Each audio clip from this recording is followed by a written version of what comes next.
श्री शिवाय नमस्तुभ्यम। हर हर महादेव।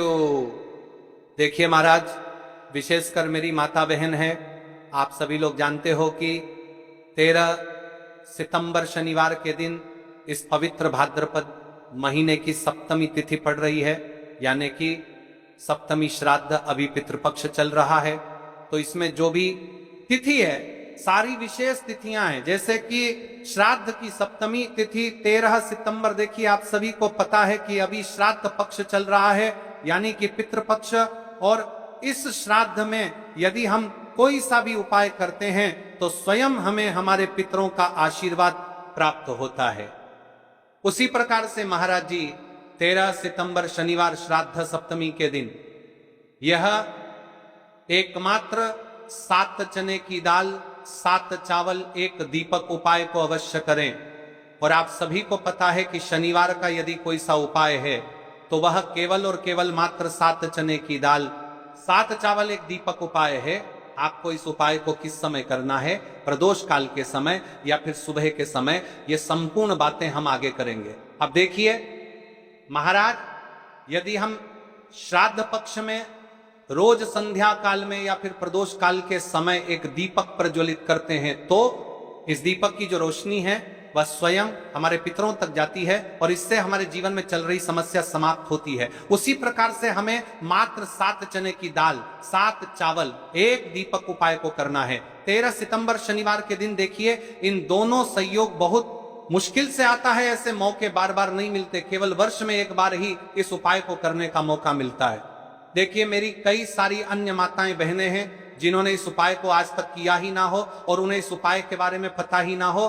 तो देखिए आज की इस कथा से हम आपको जो उपाय बता रहे हैं उसे उपाय को आपको सप्तमी तिथि के दिन अवश्य करना है, क्योंकि यह उपाय केवल विशेष तिथियां पर और विशेष पावन पर्व पर ही किए जाते हैं। और देखिए यदि इस उपाय को आपका घर का कोई एक व्यक्ति भी कर लेता है तो महाराज जी पूरे घर परिवार में चल रही समस्या साथ में समाप्त होती है। इस उपाय को करने का तो फल हमें मिलता ही है, लेकिन यदि किसी विशेष तिथि पर किया जाए तो उसका भी हमें फल प्राप्त होता है। जैसे कि श्रद्धा की सप्तमी तिथि और यह महीना स्वयं गणेश जी और मां दुर्गा को समर्पित है और विशेषकर शनिवार का दिन है। देखिए महाराज जी, हमने हमारी पिछली बार की कई सारी शिव महापुराण की कथाओं में आपको इस उपाय को अच्छे तरीके से बताया भी है और समझाया भी है, लेकिन आज एक बार फिर से हम आपको इस उपाय को समझाएंगे, क्योंकि 13 सितंबर शनिवार का दिन सबसे बड़ा और विशेष दिन है।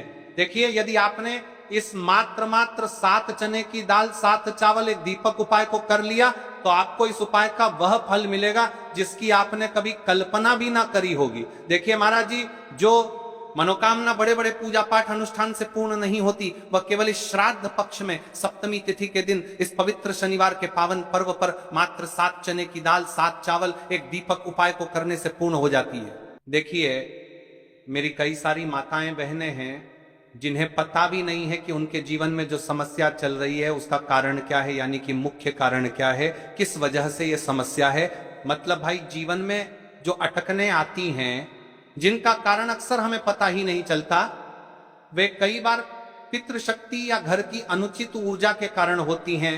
श्राद्ध पक्ष वह काल है जब हमारे पूर्वजों की स्मृति का प्रभाव सबसे अनुभवी होता है। उनके प्रति आदर अनुष्ठान से उनके सुख और मार्गदर्शन का अनुभव मिलता है। और शनिवार वह दिन है जब श्राद्ध का भाव और शनिवार की ऊर्जा मिलती है तो वह अवसर दुर्लभ बन जाता है। ऐसी घड़ी जब छोटे से उपाय से बड़े बंधन टूट सकते हैं। मात्र 7 चने की दाल 7 चावल 1 दीपक उपाय जो शुद्धता और रक्षा का प्रतीक है, उसी घड़ी में जलाकर हम अपने घर के नकारात्मक बंधनों को तोड़ने, पूर्वजों की शांति प्राप्त करने और जीवन में अच्छे अवसर पुनः सक्रिय करने का आग्रह करते हैं। इसलिए आपसे निवेदन कर रहे हैं, ये तुलसी की लकड़ी की दीपक वाला उपाय अवश्य करें। देखिए महाराज जी, हम आपको आगे चलकर संपूर्ण बातें बताने वाले हैं कि इस उपाय को आपको किस प्रकार करना है, सामग्री कहां से लेनी है, किस समय करना है, कैसे करना है, ठीक है। तो आपको वीडियो के अंतिम तक बने रहना है। देखिए, हम राशि से जुड़ा भाग्य भी बता रहे हैं और भाग्य में चल रही परेशानियों को भी बता रहे हैं। तो यदि आप अपनी राशि से लेकर के याता है कोई इतना को बना से जुड़ा भाग्य जानना चाहते हैं तो अपना नाम और अपनी राशि कमेंट बॉक्स में अवश्य लिखें। अगली वीडियो में हम आपको आपकी राशि से जुड़ा भाग्य बताएंगे। अब बात कर लेते हैं उपाय के बारे में। तो देखिए महाराज जी, इस मात्र 7 चने की दाल 7 चावल एक दीपक उपाय है। तो आपको कल इस श्रद्धा पक्ष की सप्तमी तिथि यानी कि कल शनिवार के दिन अवश्य करना है। देखिए, अब बात कर लेते हैं हम उपाय के बारे में। इस उपाय को कौन कौन व्यक्ति कर सकता है, मतलब कि मेरी कई सारी अन्य मात्राएं बहनें रहती हैं जो अपने स्वयं कर सकता है के लिए अपने स्वयं के जीवन में चल रही परेशानियों को समाप्त करने के लिए उपाय यदि करना चाहती है तो वह अवश्य कर सकती है। महाराज और मेरी कई माताएं बहनें अपने परिवार वालों के लिए, अपने सदस्यों के लिए उपाय करना चाहते हैं तो वह भी कर सकती है। ध्यान रहे मात्र एक तुलसी के लकड़ी का दीपक। उपाय की ओर आगे बढ़ने से पहले कल की 2 विशेष राशि जिन माताएं बहनों ने कमेंट किया था अपनी राशि से जुड़ा भाग्य जानने के लिए, देखिए सबसे पहली और विशेष राशि है कर्क राशि। देखिए, यदि आप शुक्रवार की पंचमी के दिन 5 दीपक वाला उपाय करते हैं तो विशेषतर आपको आपके पूर्वजों का आशीर्वाद प्राप्त होगा। आपके कार्य में जो भी अड़चन आ रही है वह समाप्त होगी। दूसरी राशि है कन्या राशि। देखिए, आपकी धन संबंधित परेशानी समाप्त होगी। विशेषकर श्राद्ध में आपको प्रदोष काल के समय एक दीपक पितरों का नाम का अवश्य प्रज्वलित करना चाहिए, ठीक है। अब बात कर लेते हैं महाराज जी हम उपाय के बारे में। तो देखिए महाराज की वीडियो को आपको अंतिम तक देखना है और हम आपको आगे संपूर्ण बातें बताने वाले हैं कि आपको चावल के दाने कहां से लेना है, उपाय को किस प्रकार करना है, शिव मंदिर में किस समय करना है, कैसे करना है, घर आकर के क्या करना है, शिव को क्या बोलकर आना है, ठीक है। तो वीडियो को बीच बीच में से स्किप ना करें। 7 अखंड चावल के दाने और हल्दी का दीपक तो भोलेनाथ की कृपा से मनोवांछित फल प्राप्त होता है। आज मैं आपको हर छोटे छोटे चरण को विस्तार से समझाऊंगा। कई सारी माता बहनें उपाय को बहुत जल्दी करती है और फिर कहती है शिव हमसे प्रसन्न नहीं होते, सबसे पहले मन को शांत कर लो। सुबह हो तो नित्य स्नान करके स्वच्छ वस्त्र पहन लो। यदि प्रदोष काल में कर रहे हो तो भी साफ सुथरे कपड़े पहनो, मन में सच्ची श्रद्धा और विश्वास हो, यही सबसे बड़ा साधन है। आत्मा में अहंकार या जलन न रखो। उपाय केवल शिव मंदिर में किया जाना अनिवार्य है, घर में नहीं, मंदिर में ही करना है। 7 अखंड चावल के दाने, एक एक दाना पूरा फटा हुआ न हो। बाजार का ले सकते हो या घर की रसोई के दाने भी चलेगा। हल्दी का दीपक जो कि गेहूं के आटे से दीपक बनाएं और उसमें हल्दी पीसी अच्छी मात्रा में मिलाएं। नमक बिल्कुल न डालना है। दीपक में रुई की बत्ती लंबी और तेल भरें। तेल के लिए तिल का तेल आदर्श है, पर आप तिल, सरसों, साधारण दीप तेल में से कुछ चुन सकते हो। कम से कम इतना तेल डालें कि दीपक स्थिर जलता रहे। हमें इस उपाय को यदि सुबह के समय कर रहे हैं तो आपको 1 लोटा शुद्ध जल शिवलिंग पर जलाभिषेक के लिए लेकर के जाना है। यदि आप इस उपाय को करने के साथ में कोई अन्य सामग्री भी लेकर के जाना चाहते हैं तो आप वो भी लेकर के जा सकते हैं, ठीक है। जैसे कि फूल, कुछ ताजा पुष्प, 1-2 पुष्प मंदिर के लिए और 1 पुष्प घर ले जाकर रखने के लिए। यदि आप इस उपाय को करने के पश्चात शिवजी की शिवलिंग पर पुष्प समर्पित करना चाहते हैं, अष्टगंध समर्पित करना चाहते हैं, बेलपत्र, तो आप ये अन्य सामग्री भी समर्पित कर सकते हैं, लेकिन हमें सबसे पहले उपाय करना है उसके पश्चात। अब देखिए महाराज जी, आपको एकदम शुद्ध, अच्छे से अखंड एक छोटी सी पोटरी कागज की पुड़िया जिनमें 7 चावल के दाने बांधकर रख लीजिए।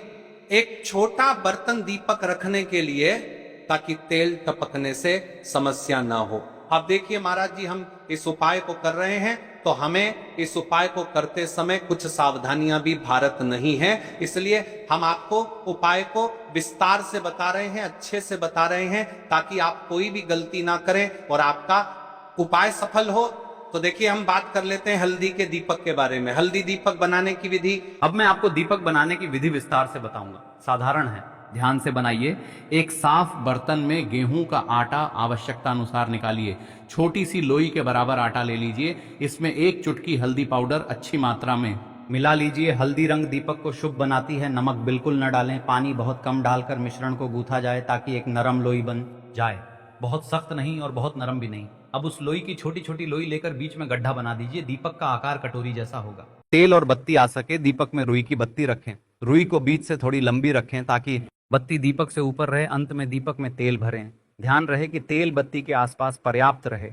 अब दीपक प्रज्वलित करने के लिए तैयार है। दीपक पूरी तरह सूखा ना हो, नर्म आटा आवश्यक। दीपक को जलाकर परीक्षण कर लें ताकि मंदिर में जलाते वक्त समस्या ना हो। अब हमारा दीपक बंद करके तैयार हो गया है। अब बात कर लेते हैं इस मुख्य उपाय के बारे में, 7 चावल के दाने। तो देखिए महाराज जी, आपको चावल के दाने कहाँ से लेना है, कैसे लेना है, इन बातों का आपको ध्यान रखना है। तो देखिए, बहुत से लोग पूछते हैं क्या घर का चावल चलेगा या बाजार का, किस तरह का चावल लेना चाहिए। मैं स्पष्ट कहता हूं, घर का सामान्य चावल या बाजार का कोई भी पूरा दाना चलेगा, पर एक शर्त, 7 दाने अखंड व पूरा होना चाहिए। दाने फटे हुए ना हो। 7 दानों को आप एक साफ सुथरे डिब्बे या कागज की पुड़िया में रखकर मंदिर ले जाइए। मंदिर तक जाते समय पुड़िया खुले ना हो और दानों पर विश्वास और श्रद्धा बनी रहे। अब देखिए, हमारे चावल के दाने भी तैयार हो गए और हमारा भी तैयार हो गया।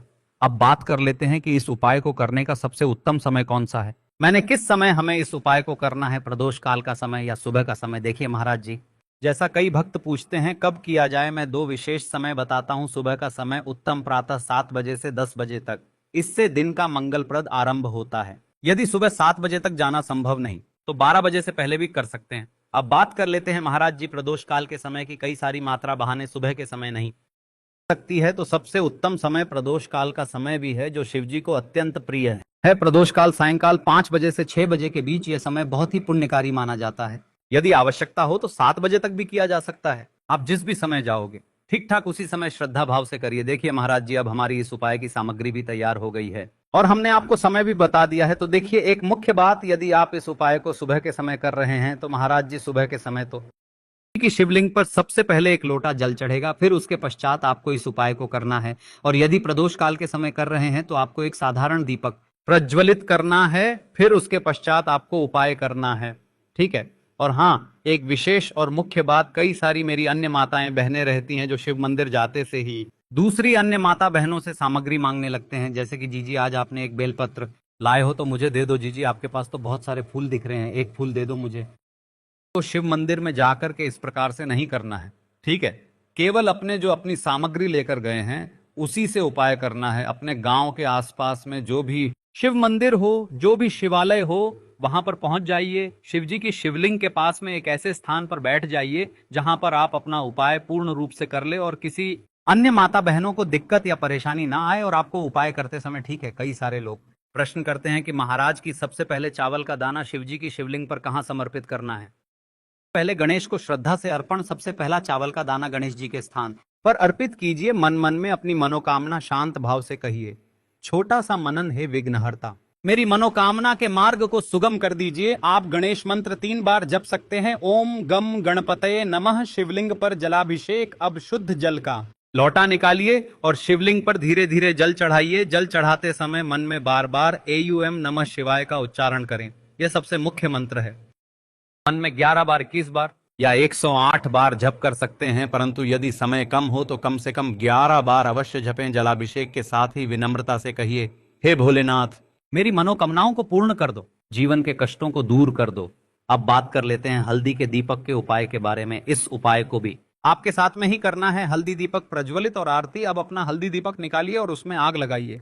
मंदिर नियम के अनुसार दीपक वहां जलाना था तो मंदिर की अनुमति है, पर यदि मंदिर अनुमति देती है तो दीपक शिवलिंग के पास रखें और प्रज्वलित कीजिए। दीपक जलाते ही ध्यान से कहिए, यह दीपक मेरे जीवन का अंधकार मिटाए, गरीबी और दुख दूर करे और घर में लक्ष्मी का वास कराए। दीपक की लौ से शिवलिंग का प्रकाश पूजन आरती कीजिए। दीपक को धीमे धीमे घुमाइए और ओम नमः शिवाय अथवा कोई भक्ति गीत गाते हुए आरती करे। अब जो आपने अपने साथ अन्य सामग्री लेकर के आए हैं, जैसे कि पुष्प लेकर आए हैं, अंत में फूल अर्पित कीजिए। एक छोटा सा पुष्प मंदिर से घर के मंदिर के लिए अपने साथ रख लीजिए। ध्यान रहे जो भी पूजा सामग्री आपने मंदिर में छोड़ा है वह मंदिर के नियमों के अनुसार ही होनी चाहिए। कुछ मंदिर चावल दाने वापस नहीं लेने देते, इसलिए पुष्प घर के लिए अलग रखें। पूरा कार्य करने के बाद हाथ जोड़कर कहते हैं, धन्यवाद भोलेनाथ, आपकी शरण में आता हूँ, मेरी मनोवांछाएं आप पूर्ण करिए। शांति और प्रणाम करके मंदिर से बाहर निकलिए। अब आपका उपाय पूर्ण हो जाता है। देखिए महाराज जी, आप उपाय करने से पहले इस वीडियो को देख रहे हैं तो हम आपको पूर्ण बातें कैसे समझ रहे हैं, कुछ सावधानियां और विशेष बातें जो आपको हमने पहले भी बता दी हैं, लेकिन आपको एक बार फिर से बता देते हैं। फिर इसके पश्चात हम जानेंगे 7 चने की दाल वाला उपाय, जो कि स्वर्ण समर्पण वाला उपाय है। तो देखिए कुछ मुख्य बातें, चावल के दाने फटे ना हो, यह सबसे महत्वपूर्ण। अखंड दाने ही रखें, दीपक में नमक न डालें। आपने साफ कहा था, इसलिए नमक बिल्कुल मना। यदि किसी कारणवश 1-2 दाने छूट जाएं, घबराइए मत। श्रद्धा के साथ जो कर सके वही करें, पूरा मन लगाकर करें तो प्रभाव मिलता है। आपके घर का कोई भी एक व्यक्ति या फिर कोई भी व्यक्ति इस उपाय को करता है तो आपको क्या क्या लाभ होने वाले हैं महाराज जी, और क्या क्या समस्या समाप्त होगी, ध्यान से सुनिए। मन में शांति और स्थिरता आती है, जीवन में आने वाली अनावश्यक बाधाएं कम लगती हैं, धन संबंधी परेशानियां धीरे धीरे घटने लगती हैं, आर्थिक स्थिति बेहतर होने लगती है, पारिवारिक संबंधों में स्नेह और समझ बढ़ती है। जिन इच्छाओं का मन में लगातार अभाव रहा, उन पर वास्तविक परिवर्तन देखने को मिलता है। ध्यान रहे, ये लाभ श्रद्धा और कर्म से जुड़े हैं। शिव की कृपा तो मिलेगी, पर प्रयास भी साथ रखिए। तो देखिए भक्तों, अब हम बात कर लेते हैं 7 चने की दाल के उपाय के बारे में। देखिए ये सबसे बड़ा और विशेष महा उपाय है। यह केवल विशेष तिथि पर ही किया जाता है, और इस उपाय को केवल वह व्यक्ति कर सकते हैं जिनके जीवन में धन की समस्या है, जिनके पास पैसा आते ही रुक जाता है या कहीं अटक जाता है, जिन्हें मेहनत के बावजूद कभी आर्थिक उन्नति नहीं मिल पाती, जिन्हें बार बार कर्ज और तंगी का सामना करना पड़ता है, उन सबके लिए यह उपाय अमृत के समान है। 7 चने की दाल, बस इतना सा करना है। और देखना भक्तों, आपके जीवन में कैसा दिव्य परिवर्तन होता है, कब और कैसे करना है। अब मैं आपको इस उपाय की संपूर्ण विधि बताता हूं। सबसे पहले आपको 7 चने की दाल तैयार करनी है। ध्यान रहे, 7 चने की दाल, यानी एक चने में 2 दाने होते हैं, उस हिसाब से बिल्कुल 7 दालें, और इन 7 दालों का कोना टूटा हुआ नहीं होना चाहिए। ये शुद्ध, अखंड और साफ सुथरे होने चाहिए। इस उपाय को भी आपको शिव मंदिर में ही करना है। अब बात कर लेते हैं समय के बारे में। आपको समय करना है, इस उपाय को करने का समय 2 प्रकार का है। सुबह का समय, प्रदोष काल का समय। सुबह आप इसे 8 बजे के बाद और 12 बजे से पहले कर सकते हैं, क्योंकि इस समय सूर्य पूर्ण रूप से प्रकट होते हैं और वातावरण में ऊर्जा सबसे अधिक होती है। यदि आप प्रदोष काल में करना चाहते हैं तो शाम 5 बजे से 7 बजे के बीच कर सकते हैं। इस समय भगवान शिव का विशेष पूजन काल माना जाता है। शिव मंदिर में पहुंचकर सबसे पहले शिवलिंग का जलाभिषेक करें, बेलपत्र अर्पित करें, और फिर श्रद्धा भाव से अपने 7 चने भगवान शिव को अर्पित करें। याद रखें, यह उपाय केवल तभी सफल होगा जब आप इसे शुद्ध मन और पूर्ण विश्वास से करेंगे। दाल चढ़ाते समय अपने हृदय की व्यथा भगवान शिव को सुनाएं, उनसे कहें, हे भोलेनाथ, हमारे जीवन से दरिद्रता का नाश कीजिए, हमारी मनोकामना पूरी कीजिए, धन का प्रवाह हमारे जीवन में बना रहे। आपका जो यह वाला उपाय है अब यहाँ पर समाप्त हो जाता है। अब शिव जी को भी आप प्रसन्न कर लेते हो और साथ में गणेश जी को भी प्रसन्न कर लेते हैं। अब घर तो केवल मंदिर जाकर उपाय करना पर्याप्त नहीं है, घर लौटकर आपको एक छोटा सा कार्य भी करना होगा। घर में जो भी आपका शिवलिंग है, पिंडी है, या फिर यदि शिवलिंग नहीं है तो आपका छोटा सा मंदिर है, वहां पर जाकर भी आपको जल चढ़ाना है और भगवान को प्रणाम करना है। साथ ही घर के मुख्य द्वार पर एक दीपक प्रज्वलित करना है। यही दीपक आपके घर की लक्ष्मी को स्थिर करता है और दरिद्रता को बाहर निकाल देता है। आऊम त्र्यंबकम यजामहे सुगंधिम पुष्टिवर्धनम उर्वारुकमिव बंधनान मृत्योर्मुक्षीयमामृतात्। यदि भक्तों अच्छा लगा हो तो चैनल को सब्सक्राइब करें, वीडियो को लाइक अवश्य करें। और हाँ, यदि आप हमारे द्वारा बताए गए रोज के उपाय देखना चाहते हैं, रोज के दिनांक के उपाय, तो आप इस चैनल को सब्सक्राइब करें और वीडियो को अन्य में आता है बहनों को शेयर अवश्य करें, ताकि वह भी इस उपाय को करें और अपने जीवन में चल रही परेशानियों को समाप्त करें और आपके ऊपर भोलेनाथ की कृपा बनी रहे। श्री शिवाय नमस्तुभ्यम, हर हर महादेव। मिलते हैं फिर एक नई वीडियो के साथ। और हाँ, कमेंट बॉक्स में अपना नाम और अपनी राशि अवश्य